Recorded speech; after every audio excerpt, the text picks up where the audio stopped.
California bluets, but they're a lot more purple and a lot smaller. And so I downloaded all the bluet sequences from GenBank and made a tree.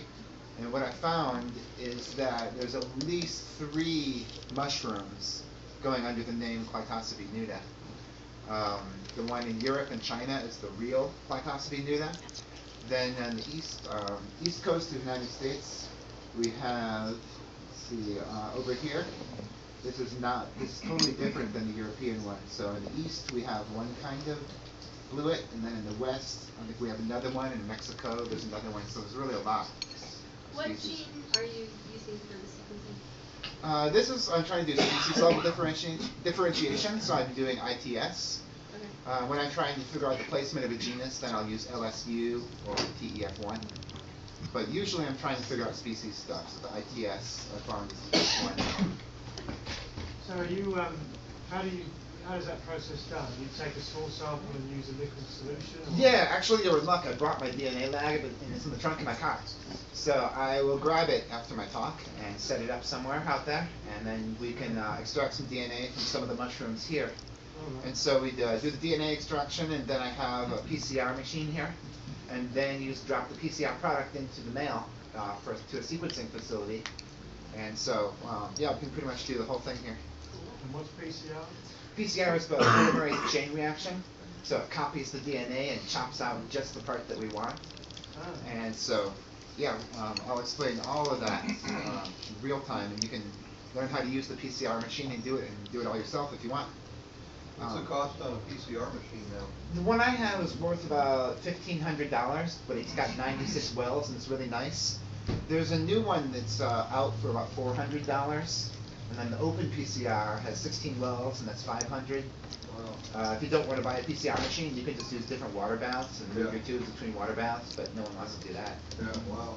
But yeah, the price is really going down. I think you can set up a complete DNA lab for around $1,500 minus the sequencer. Yeah. Yeah. And you know, sequencer, there's so many companies doing that these days, it makes sense just to make it up. So really quick couple photography tips. I use a Canon 60D and a nice macro lens for all this stuff. But the camera you use doesn't really matter. What matters is how you use it. And so to really use it well, you need 2 things. That's a tripod and a reflector. And so what you do is you set the aperture really small, like f16, or sometimes f8, depending on how much depth of field you need. And then when you're doing that and it's dark in the forest, you're going to need a tripod because that doesn't let very much light in. And as long as you're going to go with the tripod, you might as well set ISO 100 to get your best quality photos. And then the really important thing is the reflector, because that bounces some light back up onto the upper stipe and the gills. So that's how you turn just like a regular picture into a picture that will be good in a field guide. Also the flash is really bad, but also really good. So I recommend ring flashes. They're really good. They just kind of go around the lens so you don't get that harsh shadow. But if you don't want to get a ring flash, you can just flip your camera upside down, because that will put the flash underneath the lens, and then you'll illuminate the gills really well, instead of the gills always being in the shadow. So that's what it looks like when you take a picture. That's my reflector there. You can also just use tin foil, like wrap it around cardboard, make a cheap homemade one. But that's a commercial reflector. They're a complete bucks any day. And it's kind of nice because it folds up.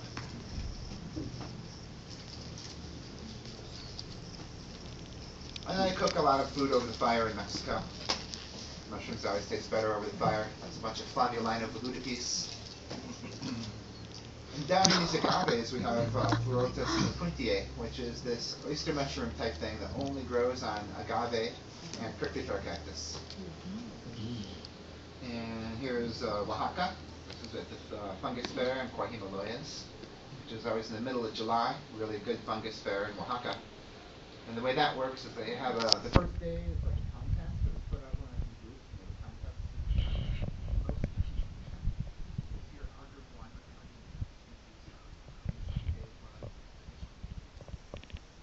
And we don't really use hotels very much. We just camp out.